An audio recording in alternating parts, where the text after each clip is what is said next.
തങ്ങളുടെ ആ റൗള ശരീഫ് ഉണ്ടല്ലോ, നബി തങ്ങളുടെ വീടുണ്ടല്ലോ, അവിടുത്തെ മിമ്പറുണ്ടല്ലോ, അതിന്റെ ഇടയിലുള്ള സ്ഥലം ദുനിയാവിലെ സ്വർഗമാണെന്ന് നബി മുഹമ്മദ് മുസ്തഫ സല്ലല്ലാഹു അലൈഹി വസല്ലമ തങ്ങൾ പറയുമ്പോ, അല്ലാഹുവേ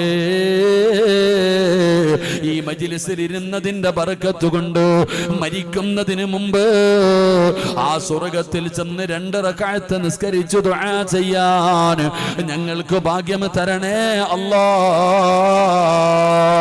പിന്നെ ദുനിയാവിലെ 2ാമത്തെ സ്വർഗമേതെന്നറിയുമോ? അത് ഇൽമു പറയുന്ന മജ്ലിസാണ്, നല്ല കാര്യങ്ങൾ പറയുന്ന മജ്ലിസാണ്. പടച്ചവനെ, ഈ വഅദിന്റെ മജ്ലിസ് ഇത് ദുനിയാവിലെ സ്വർഗമാണ്. ഈ സ്വർഗത്തിലിരിക്കാൻ അല്ലാഹു നമുക്കൊരവസരം തന്നിരിക്കുകയാ. കണ്ണ് തുറന്നു നോക്കടോ, അല്ലാഹുവിന്റെ മലക്കുകൾ ഇതിന്റെ ചുറ്റുഭാഗം മുഴുവനും വലയം ചെയ്തിരിക്കുകയാണ്. ആ മലക്കുകള്